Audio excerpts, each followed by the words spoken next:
Bem-vinda e bem-vindo ao nosso programa Curiosidades Bíblicas e Histórias do Cristianismo, número 4. Nós já antecipadamente agradecemos a sua presença conosco, participando, fazendo seus comentários, suas perguntas, que nós estaremos sempre respondendo nos próximos programas. No programa de número 3 respondemos algumas delas. E no próximo queremos responder as suas perguntas. Então deixe aí o seu comentário, deixe a sua pergunta, alguma curiosidade que você tem sobre a Bíblia, sobre os tempos bíblicos, porque é nesse período que estamos trabalhando agora. Mais para frente nós vamos trabalhar a história do cristianismo. Então as perguntas sobre a história do cristianismo você deixa para um pouco mais tarde, ok? Mais uma vez eu estou aqui no estúdio com o Luciano, nosso produtor, que nós agradecemos a sua gentileza de estar conosco. Estou com o professor Dr. Wander de Lara Proença, professor de História da Faculdade Teológica Sul-Americana. Muito bom, Wander, mais uma vez realizando o nosso programa de número 4 agora. Prazer você estar aqui de volta. Vamos continuar a conversa aí Dos programas anteriores, né? E acho que tem assuntos muito legais aí para esse programa de hoje.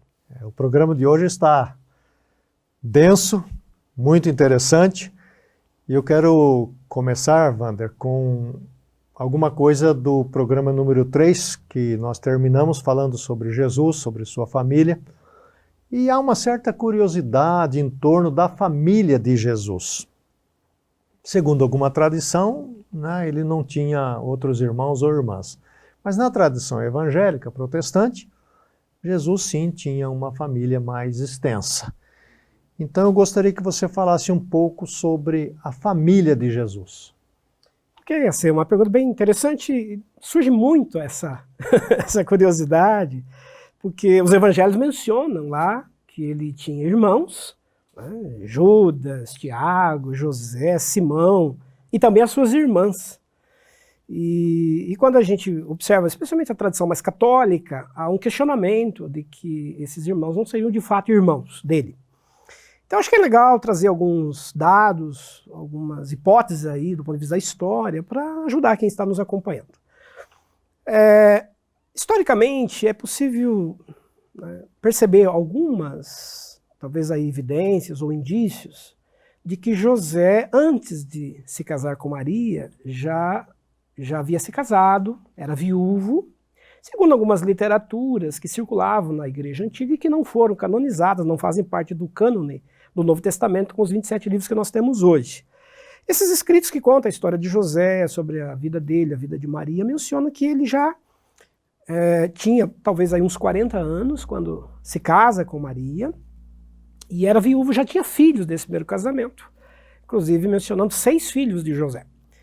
Então quando os evangelhos mencionam os irmãos dele, alguns preferem acreditar que sejam esses irmãos. Do primeiro casamento. Do primeiro casamento, apenas por pai de pai, que é a visão mais católica, para preservar a ideia de que Maria permaneceu virgem, que ela não se casou, que ela não teria tido mais filhos.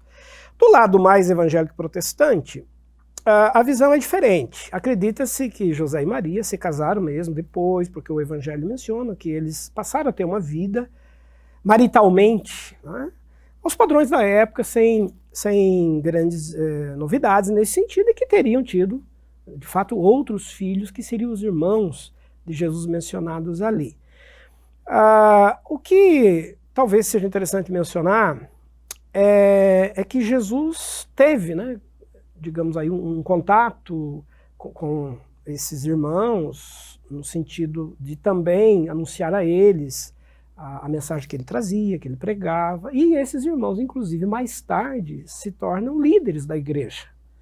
Quando a gente lê o Novo Testamento, encontra lá Judas e também Tiago, autores do Novo Testamento, esses dois são exatamente os irmãos de Jesus. E eles se tornaram líderes importantes da igreja de Jerusalém, vão fazer parte, juntamente com Pedro, apóstolo, o que se chama aí de um colégio apostólico que tem Jerusalém como a base e como a sede. Então eles chamados irmãos de Jesus, chamados de irmãos do Senhor, vão ter ao longo da história da igreja, ao longo da história do cristianismo antigo, um papel bem importante, independentemente da perspectiva que a gente adote, de serem de fato irmãos consanguíneos por parte de Maria ou não. Agora, Wander, nós vamos falar daqui a pouco sobre os apóstolos, os discípulos de Jesus. Então, como esses irmãos se tornam líderes mais para frente, podemos deduzir, você diria isso, que eles também andavam com Jesus, no ministério de Jesus, ou não? Então, o relato dos evangelhos menciona que os irmãos, num primeiro momento, desconfiavam da pregação dele e não acreditavam no que ele exatamente falava, dizia. Os próprios evangelhos mencionam isso, que os irmãos não chegavam a acreditar nele no primeiro momento. E na hora da cruz, quando Jesus estava morrendo, crucificado, não se menciona a presença de familiares dele, exceto a mãe dele, que ali estava. Tanto é que Jesus vai confiar a João, apóstolo, que ali estava, a responsabilidade de cuidar da sua mãe. Cuidar da mãe. E não aos irmãos, que seria o natural, né? Os irmãos estavam ali, ele iria passar a responsabilidade para que eles cuidassem da mãe. Mas ele faz isso com João, que era primo dele, né? João é filho de Salomé, Salomé é prima de primeiro grau de Maria. E então ele confia mais em João essa responsabilidade de cuidar da mãe. O que demonstra que, num primeiro momento, os irmãos talvez ficassem bastante reticentes quanto ao que ele pregava. E claro, também por medo, talvez por receio dos romanos, né? Porque ser irmão de Jesus naquele momento era um risco. Não ia dar muito certo. Era um risco de vida. Agora, nesse sentido, então, Wander, ainda a respeito da família de Jesus, né, quando ele morre, ele faz esse encargo a João sobre a mãe, Maria, né? Aliás, Jesus tinha um apreço enorme pela mãe dele, não é? Diferentemente dos costumes da época, do tratamento das mulheres, ele tinha um carinho enorme pela mãe dele. Então, a figura de José, neste caso, o José desaparece, né? E como que a história vê a figura de José depois do nascimento de Jesus, naturalmente? Sim. Como eu mencionei anteriormente, existem literaturas não canonizadas que circulavam nas primeiras comunidades e algumas delas falam da história de José, da história da família, né, de Maria, de Jesus, enfim. E um desses relatos sobre José conta que ele, como eu disse, já havia sido casado, era viúvo, tinha filhos, tinha uns 40 anos quando ele se casa com Maria. Maria tinha 15 anos quando dá à luz a Jesus. Era muito jovem. Jovem, adolescente, anos, né? O que era comum na tradição judaica. E ele se casa depois com Maria, vai cumprir esse papel, né, de pai de Jesus, vai assumir isso, não obstante aos desconfortos que isso gerou num primeiro momento ali, pelo nascimento, né, de Jesus e tudo mais.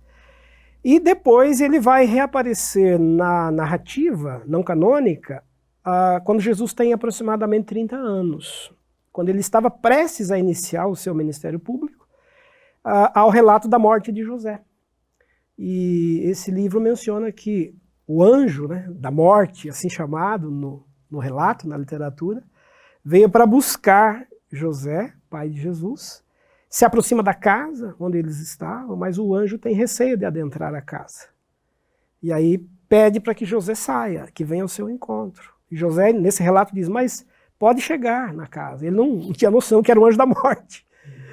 E aí o anjo diz, não, eu não posso adentrar essa casa porque nela está o autor da vida. Essa é uma frase que fica marcada nessa literatura, que é uma referência a Jesus. E aí José sai e vai ao encontro do anjo, e o anjo o leva embora e nunca mais José é visto, segundo essa narrativa não canônica.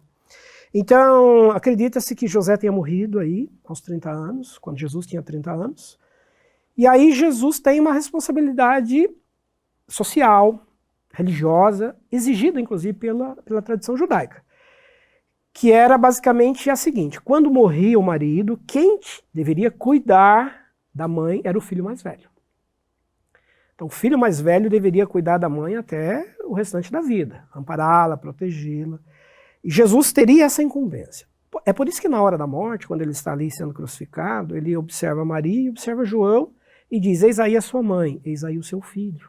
E a partir daquele momento o apóstolo levou a mãe de Jesus para sua casa. Então Então o Evangelho faz essa menção mostrando que Jesus teria confiado a João a responsabilidade que era dele, né, de cuidar da mãe, agora ao apóstolo João. E aí a história vai dizer que mais tarde João vai para a região de Éfeso, vai fazer da cidade de Éfeso, na Ásia Menor, a sua base missionária. Ele leva Maria com ele, com a família dele, inclusive achados históricos, arqueológicos, preservados até hoje na antiga cidade de Éfeso, que hoje é uma cidade islâmica, muçulmana, mas a parte antiga de Éfeso está preservada.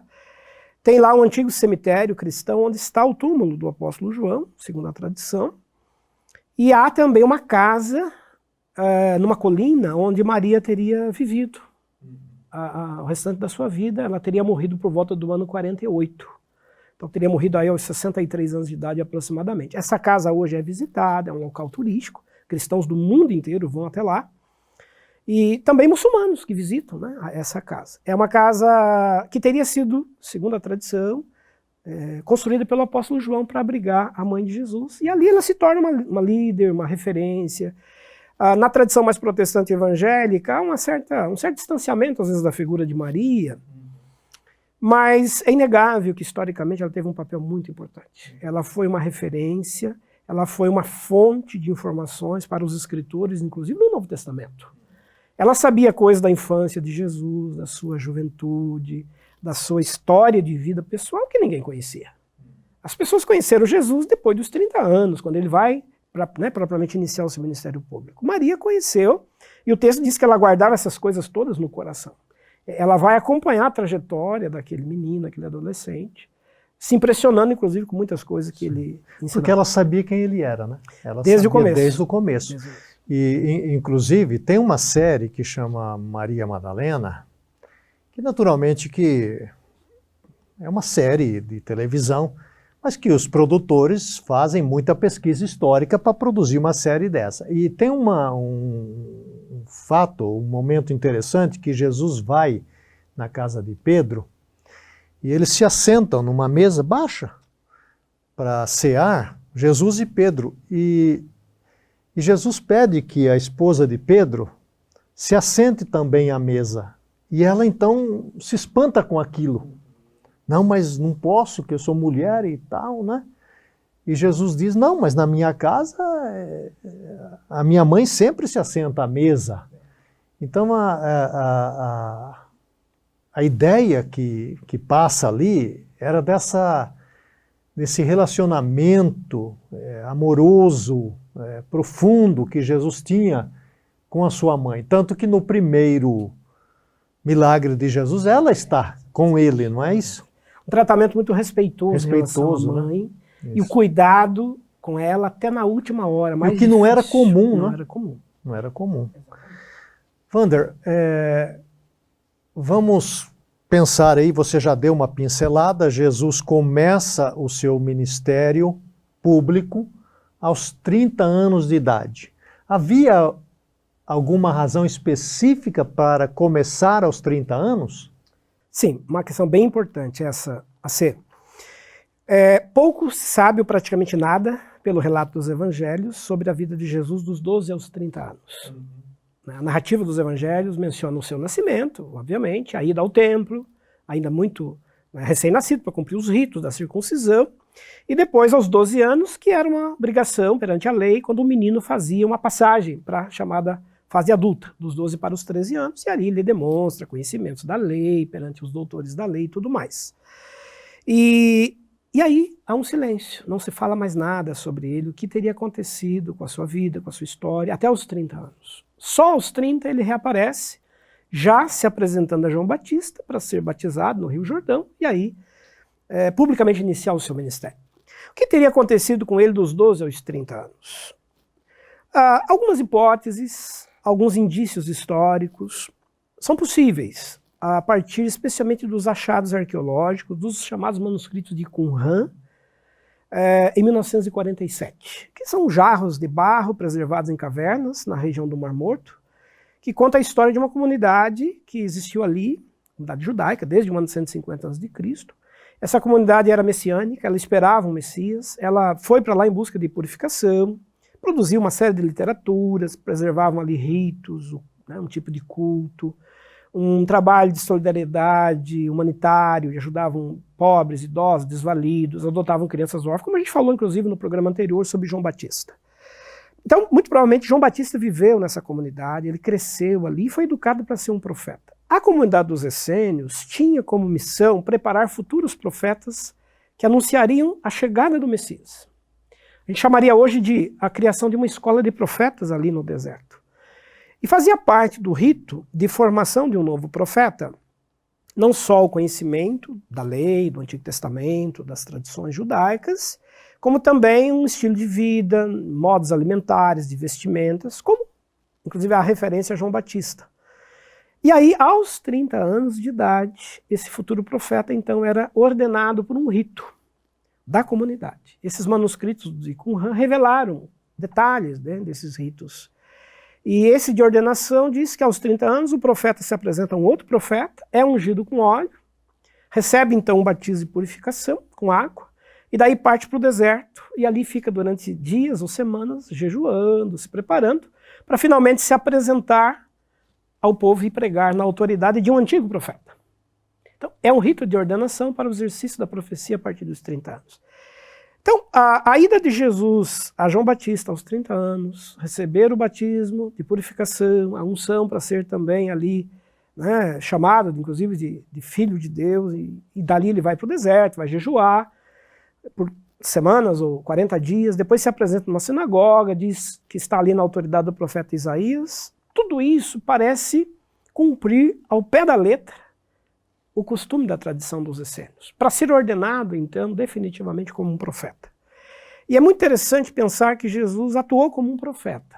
Ele assim se identificava. Quando ele entra em Jerusalém, na última semana, diz Jerusalém que mata os profetas.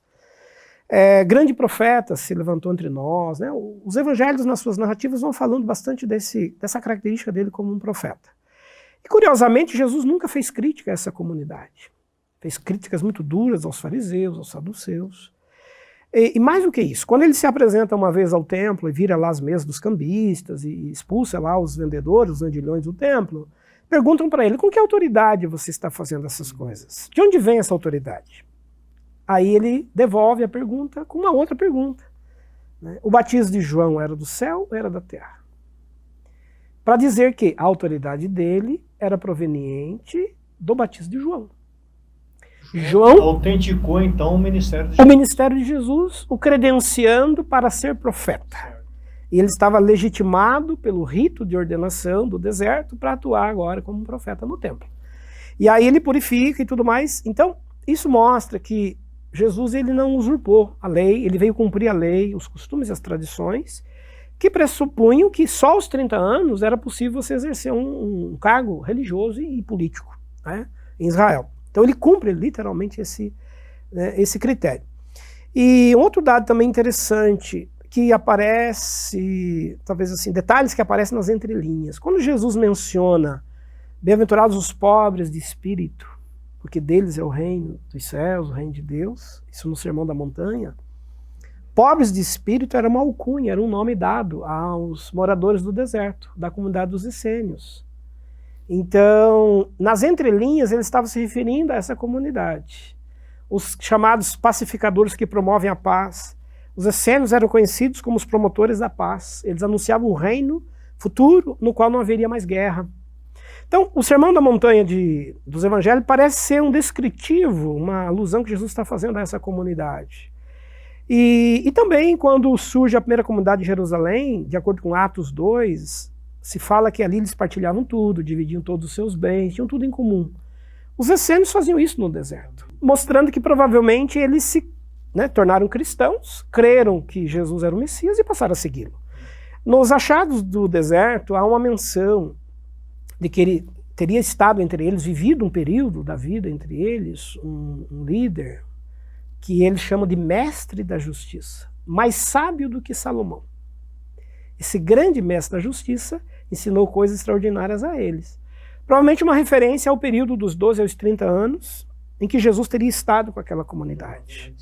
Ele teria tido algum contato, convivido com eles e criado um vínculo... Por causa do relacionamento dele com João Batista. Com João Batista. Então, exatamente, que você já nos informou, nos ensinou na aula passada. Exato. E se me permite só um parênteses ainda nisso, não sei se vem uma outra questão diferente dessa.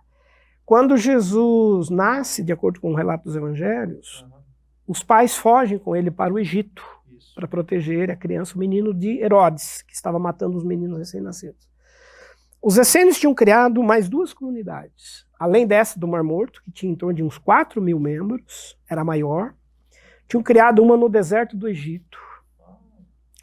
E muito provavelmente o lugar para onde José e Maria foram, levando o menino, seja uma comunidade que os acolheu no Egito, ligada a essa, do mesmo grupo, e esse grupo que está no deserto vai dar origem ao cristianismo copta, no Egito, mais tarde, que é uma comunidade cristã que existe até hoje. O cristianismo copta tem relações antigas com, né, esses costumes e tradições do judaísmo, e eles afirmam que teriam tido, inclusive, contato com Tomé, que é um apóstolo que vai viver com eles, vai pregar para eles.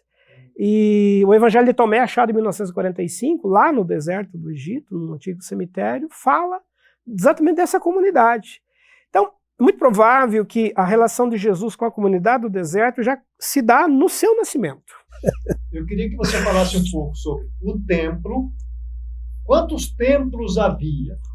Né? Ou se nos outros lugares, não tendo templo, havia o quê? Por exemplo, Jesus sabia sobre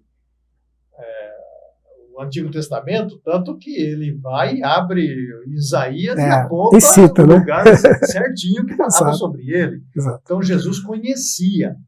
Em que lugar os jovens, né, os adolescentes, as crianças aprendiam sobre a lei, a Torá, enfim, nas outras regiões? Sim. Como que era isso? Questão bem importante mesmo. Só recordando, então, historicamente, o templo judaico é construído por Salomão. Logo após a morte de Davi, né, Salomão vai ter uma tarefa de edificar o grande templo, rompendo uma tradição judaica que era dos tabernáculos itinerantes, móveis e tudo mais, e agora há um templo estabelecido em Jerusalém. Esse templo vai sofrer ataques, né, durante o exílio da Babilônia, vai ser destruído praticamente. Depois Esdras e Neemias retornam, depois do exílio, reconstrói o templo. Herodes, lá pelo ano 40 a.C., com o acordo que fez com Roma, reconstruiu, reformou, ampliou o templo e tudo mais. Esse templo tem um papel bem importante nos dias de Jesus. Por quê? Porque ele cumpria 3 grandes funções. Nele estava, claro, a função religiosa, cumprir todos os ritos cerimoniais, as festas. Judeus do mundo todo têm que ir a Jerusalém pelo menos uma vez na vida. Se não pode ir, alguém vai por ele fazer uma oferta, fazer uma oferenda. O templo é esse lugar de acolhimento. Só para comparar, Jerusalém tinha em torno de 50.000 habitantes nos dias de Jesus. Na época da Páscoa, onde é festejo no templo, uma vez por ano, a população ia para 120.000. Tem judeus do mundo inteiro que vêm para lá, ou que iam, né, até Jerusalém. Então o templo é esse grande lugar de ajuntamento religioso. Mas não só isso, o templo tinha uma função também jurídica. Nele estava o sinédrio. Os doutores da lei, os grandes conhecedores da lei, que julgavam os crimes, os casos e tudo mais. E tinha também uma função educacional. O templo era responsável pelo ensino. E é aí que entra uma outra instituição bem importante, a sinagoga. A sinagoga, a palavra significa casa do livro, casa da lei, casa onde se ensina. É uma casa de educação. E quando os judeus foram para o exílio babilônico e o templo foi destruído, eles tiveram que construir uma opção para substituir o templo, pelo menos parcialmente. É aí que eles constroem as primeiras sinagogas. Então as sinagogas vão acompanhar os judeus em todo o mundo antigo, em todas as cidades antigas onde existiam judeus, na diáspora, existiam sinagogas, onde os judeus se reuniam basicamente para ouvir sobre a lei. A sinagoga, para funcionar, tinha que ter 3 grandes funções, 3 grandes cargos. O do leitor da lei, que é o líder espiritual, digamos assim, o ancião que cuida do culto na sinagoga, do rito na sinagoga. Não tem sacrifício de animais, mas tem, né, um cerimonial. A sinagoga tem a função também educacional, tem um pedagogo que educa as crianças hebraicas. E tem, finalmente, uma função social, que é recolher as ofertas, os donativos, para ajudar a comunidade judaica carente, prestar uma assistência aos idosos, viúvas, e enviar uma parte desses recursos para o templo que está em Jerusalém. Então, nos dias de Jesus, resumindo, existiam centenas e centenas de sinagogas espalhadas em vários lugares do mundo. Mas só existia um templo em Jerusalém. E Joaquim Jeremias, que é um pesquisador do Novo Testamento, bem importante, ele chega a dizer que o templo de Jerusalém, nos dias de Jesus, empregava cerca de 20 mil funcionários. 20 mil, incluindo aí essas 3 grandes funções: religiosa, jurídica, educacional. Por quê?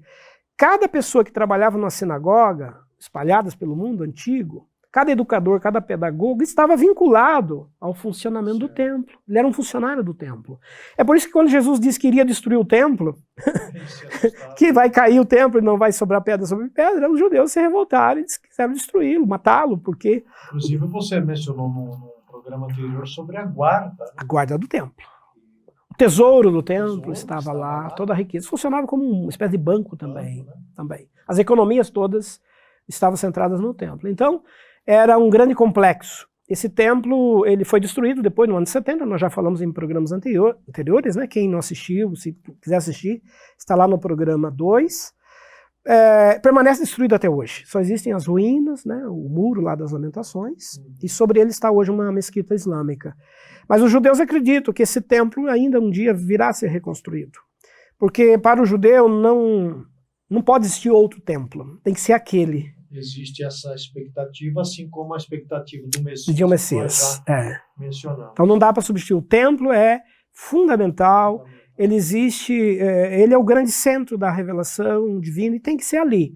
Né? Então não basta você ter um outro local alternativo, não basta ser uma sinagoga, o templo é o local do sacrifício. E Jesus teve alguns contatos muito esporádicos com o templo, né? Ele esteve lá quando era menino, recém-nascido, para a circuncisão, depois aos 12 anos, e depois mais umas 2 ou 3 vezes durante a sua vida quando só. Esteve em Jerusalém. Agora, Wander, Jesus então, nós já falamos, 30 anos, começa publicamente seu ministério, João vai ser esse andarilho, esse peregrino andando e anunciando o reino de Deus. Mas ele não faz isso sozinho. Ele não é um tipo desse pregador de alma solitária. Ele faz em companhia de outras pessoas. Então vamos falar inicialmente desses 12 que ele escolhe. Né?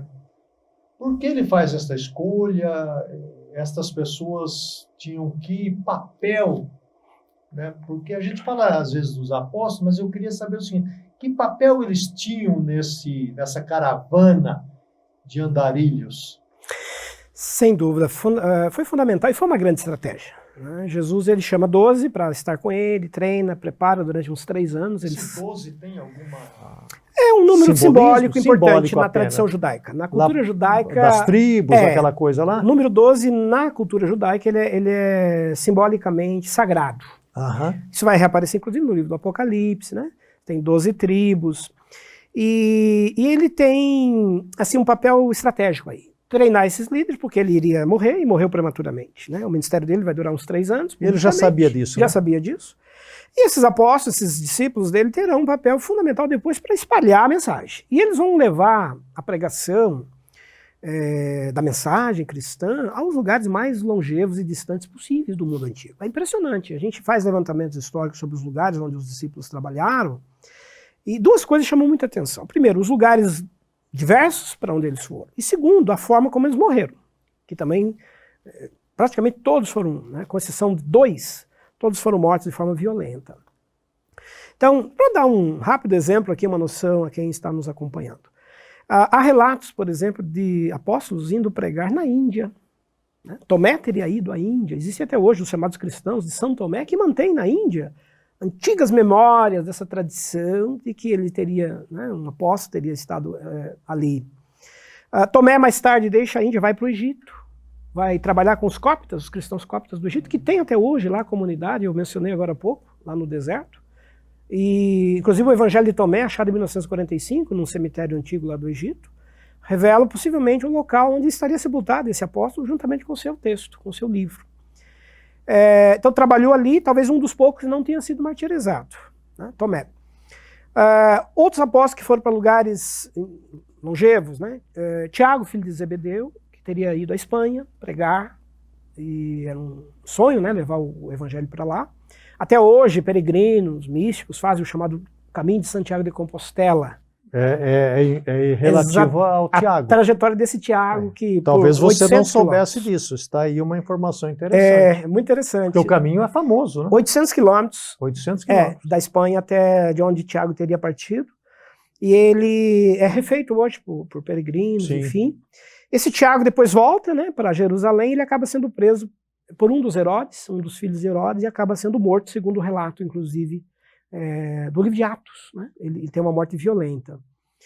O outro Tiago, filho de Alfeu, foi pregar num outro lugar, acabou sendo martirizado. André foi pregar na região do Mar Negro, hoje região da Rússia, e lá acabou também sendo morto, né, de forma violenta.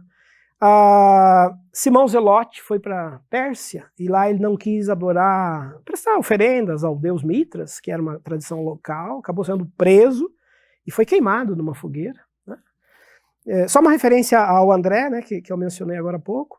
André morreu crucificado de cabeça para baixo, por isso que tem o nome Cruz de Santo André, que é uma referência a essa forma de crucificação.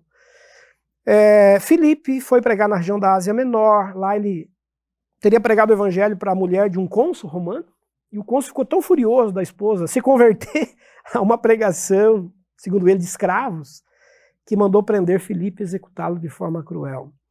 Mateus foi pastor, trabalhou em Antioquia, na igreja de Antioquia por uns 10 anos, escreveu o evangelho lá, depois ele teria ido pregar na Etiópia, e acabou também sendo martirizado lá. Lugares bem Diversos, distantes de Israel, né? Pérsia, Etiópia, Egito, né? Índia. E João foi para Éfeso e fez dali uma base estratégica para a expansão da igreja na região da Ásia Menor. Na Turquia, né? Turquia.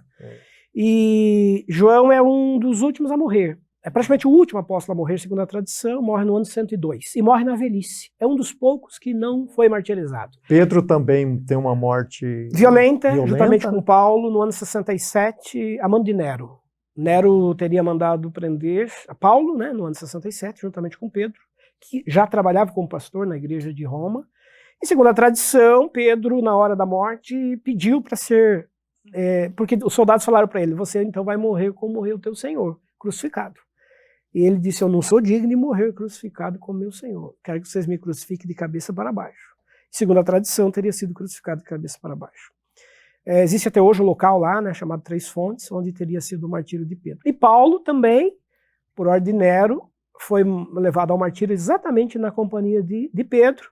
Só que por ser cidadão romano, ele teria direito à morte mais rápida, chamada morte digna, que é a decapitação. E Paulo foi decapitado também no ano 67. Lembrando o pessoal que os romanos, nós falamos isso anteriormente, o cidadão romano não era crucificado. Não poderia jamais ser crucificado. Jamais ser crucificado. Porque é uma morte tão aviltante, tão humilhante, que ela não se aplica a um cidadão romano. Agora, Wander, interessante esse resgate histórico que você está fazendo, né, de Paulo e Pedro, né, que eles tiveram aquela desavença, que nós já mencionamos, e anos mais tarde vão morrer juntos por causa de Jesus. É emocionante isso, né?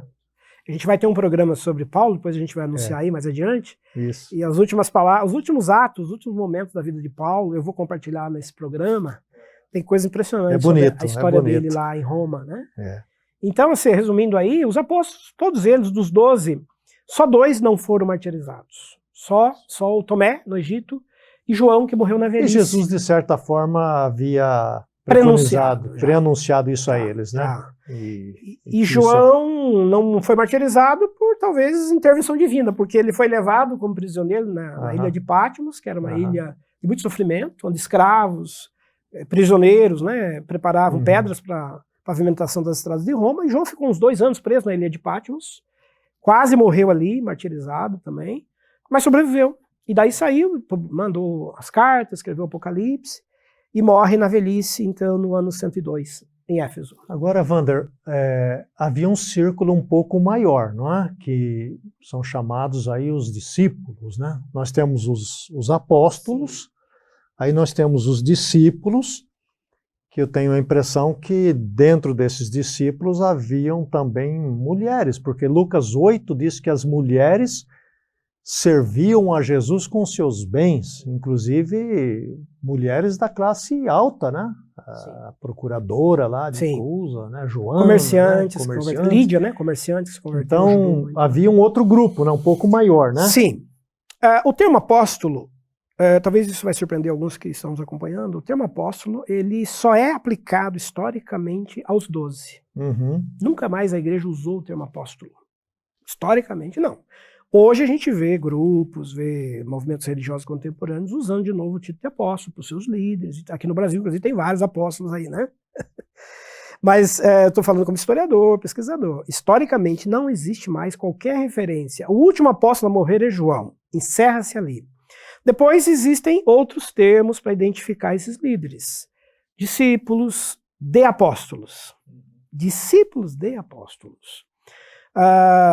Pastores, bispos, episcopos, diáconos, são várias terminologias utilizadas para identificar as funções que esses discípulos que compunham a igreja, a liderança, a chamada segunda geração da liderança. Mais tarde, pais da igreja, né, pelos séculos II, a gente vai daqui a pouquinho falar deles. Programa sobre eles, né? Então, vamos mencionar ainda. Vamos mencionar mais adiante, que tem funções próprias no cristianismo antigo. Acho que é interessante demonstrar para quem está acompanhando que os apóstolos, eles formaram o que a gente chama aí, os pesquisadores do Novo Testamento também chamam de escolas teológicas do Novo Testamento. A gente tem uma escola chamada escola judaizante, centrada em Jerusalém, que tem Pedro, que tem Judas e Tiago, irmãos de Jesus, como seus principais líderes. É uma escola muito ligada ainda aos costumes judaicos. A tradição, né? A tradição da lei, o modo de vida judaico, os ritos e circuncisão ainda se mantém bastante. A própria observação do sábado ainda é mantida, né? Há uma segunda escola, que é a escola paulina, que é a escola centrada em Éfeso. Paulo fez de Éfeso essa base, que é gentílica, voltada aos povos, às culturas, às diversas tradições antigas, e que treina, envia missionários, faz cópias de literaturas, prepara um material que vai circular para as diversas comunidades paulinas. Então é uma escola que cria uma opção diferente da judaizante. Aí sim, já não tem mais costumes judaicos, não tem mais a circuncisão, né, não se dá a atenção devida ao ser judeu, né, do tipo, você tem que ser judeu para ser cristão. Tem uma terceira escola que é a joanina, a de João, centrada em Éfeso também, que vai formar outros líderes, que tem um outro público, tem uma outra proposta. Então, a gente não tem um movimento cristão uniforme nesse sentido, não são todos iguais. Os cristãos antigos tinham costumes, tradições, modos de vida diversos. E esses líderes, né, que vão surgir, substituindo os apóstolos, eles vão pertencer a essas escolas teológicas, vão representar essas tradições por diversos lugares onde eles foram atuar. Inclusive, Wander, não sei se você poderia falar alguma coisa ainda, estamos bem nesse início aí, não é? Quando hoje se menciona ou se remete, a gente escuta muito isso, a igreja primitiva, dando a impressão que é uma igreja. Na verdade, você está falando que nós temos várias igrejas, então, ao se mencionar igreja primitiva, a pergunta é de qual se está falando, não é isso? Exatamente, isso é fundamental, né? A gente imagina um cristianismo, um movimento cristão ainda, chamado assim, que está surgindo, que ele é muito igual, que ele é muito parecido. No primeiro momento, ali sim, nas cercanias judaicas, Jerusalém, carrega ali os primeiros costumes ainda judaicos, judaizantes. Mas à medida que o movimento cristão saiu e foi se espalhando, como a gente viu agora há pouco, por lugares tão diversos e diferentes, a igreja vai sofrendo mudanças, vai assumir perfis muito plurais, diversificados, no modo de fazer o culto, no modo de se comportar socialmente. Nós temos várias igrejas primitivas. A gente chama genericamente a igreja, o cristianismo antigo, mas esse cristianismo antigo ele é composto, extremamente segmentado, por um mosaico de tradições culturais, e eu acho que essa é uma riqueza. A ideia de reino de Deus pregada por Jesus e pelos apóstolos significa que o reino de Deus ele é diverso, que ele agrega culturas, povos, tradições, línguas, né, de vários lugares e de vários modos. E houve aceitação, houve respeito dessas tradições diversas, inclusive na formação do Novo Testamento, do cânone do Novo Testamento. A gente vai ter um programa específico sobre a literatura, a formação do Novo Testamento, né, do que a gente chama hoje de Bíblia. Aí nós vamos entender como é que esses livros foram se juntando. E essas literaturas, elas carregam exatamente essas escolas teológicas, essa diversidade da igreja que a gente está mencionando agora.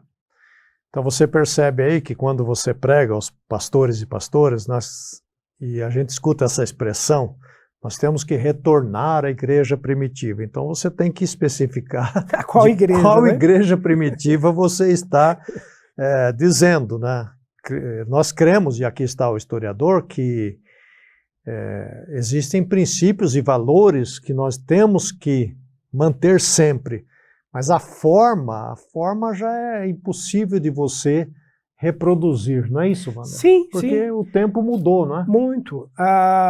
Essas antigas comunidades cristãs tinham pontos comuns, né? Conservavam elementos identitários que eram comuns. E a ideia, então, por exemplo, da celebração, né, da ceia, o rito de pertencimento, elementos centrais do seu culto, né, reconhecimento da obra salvífica na pessoa de Jesus, na sua morte, na sua ressurreição, enfim, são elementos compartilhados por essas várias comunidades. Agora, o modo de viverem a fé, o modo de se comportarem, o modo de celebrarem, né, era muito diverso, muito plural. Foi tendo contornos diferenciados. E ao longo do tempo foi sofrendo também as transformações processadas pelo próprio tempo. Né? Você mencionou, Wander, duas coisas, e eu gostaria de estender um pouquinho. O que era comum nessas igrejas, e se isso sim nós podemos falar, era a celebração da ceia do Senhor, nós chamamos de Santa Ceia, Ceia do Senhor, a Eucaristia, e também o batismo. Esses novos cristãos que se convertiam ao cristianismo, eles passavam por esse rito do batismo. Qual era a importância disso? Porque nós estamos vivenciando aqui um contexto complicado de perseguição, de lutas, né? E de repente o batismo é uma coisa pública, não era isso? Então, qual era a finalidade disso? Sim. Naquele contexto nós estamos pensando agora. Sim, nós temos dois principais ritos, como você bem mencionou, que de alguma maneira se vinculam ainda às origens do próprio judaísmo. Né? A Páscoa, que é o principal acontecimento judaico, e que vai se transferir ao cristianismo pelo rito da ceia, pelo rito eucarístico. Jesus, inclusive, quando celebrou pela última vez, disse isso. A Páscoa que eu estou celebrando e tudo mais. Então a igreja vai manter a participação nesse rito, nessa cerimônia, em memória, né, da morte, da ressurreição, como um desdobramento, uma ressignificação da Páscoa judaica. É a Páscoa cristã. E o segundo rito é o batismo, que é, de alguma maneira, a substituição da circuncisão.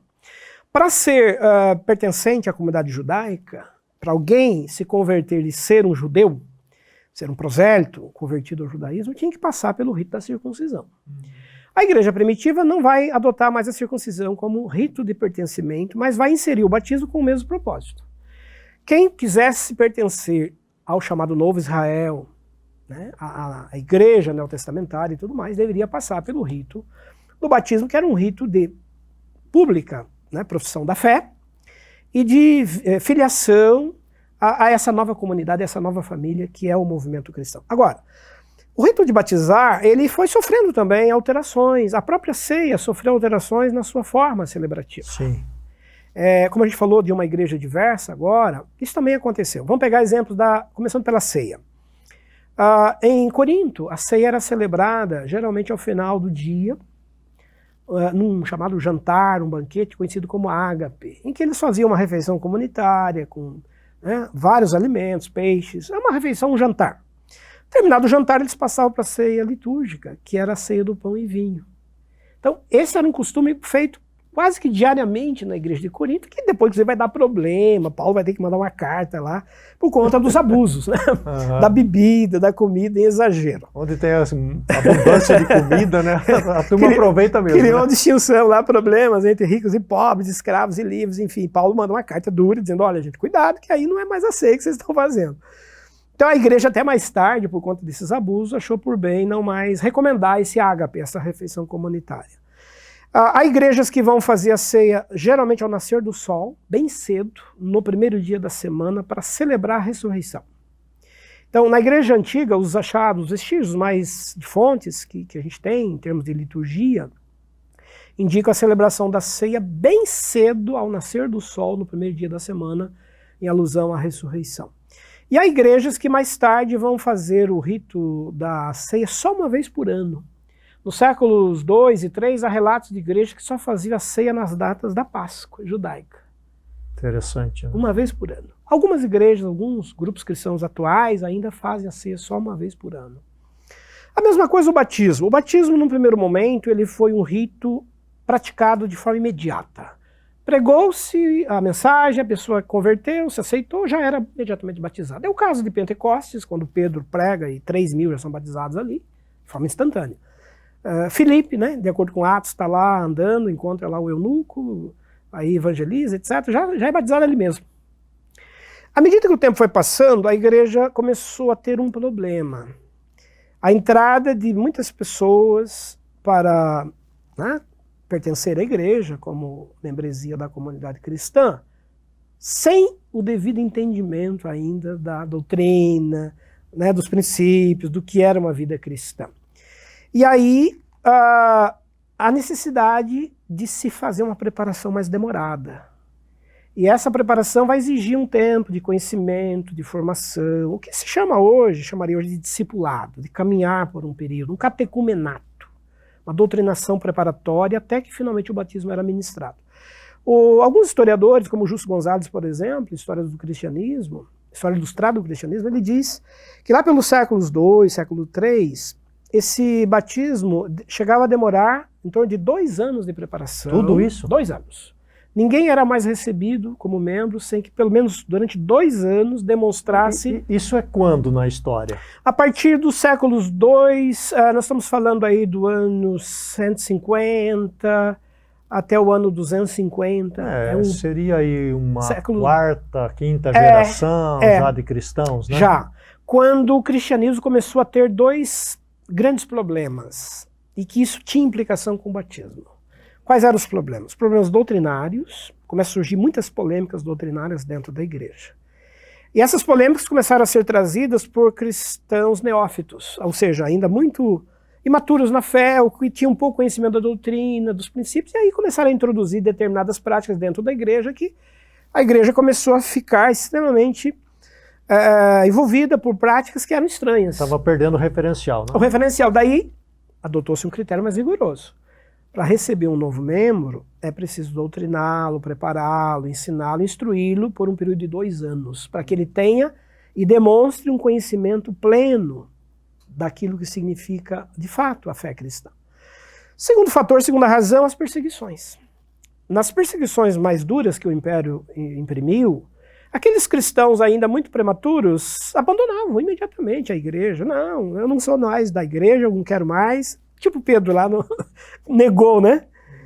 Então a igreja percebeu que estes cristãos muito imaturos ainda na fé não tinham perseverança suficiente na hora das perseguições. Então, a necessidade de você aguardar 2 anos, porque durante 2 anos você tem condição de dar a devida instrução.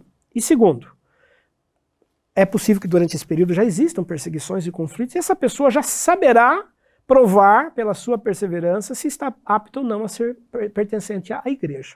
Wander, infelizmente chegamos ao final do nosso programa. Estava assim super bacana ouvir as suas explicações, as suas análises, sempre profundas, esclarecedoras e que trazem assim para nós uma alegria tão grande descobrir tantas preciosidades na palavra de Deus, na história da Bíblia, na história do cristianismo. Eu espero que você também tenha gostado. Eu queria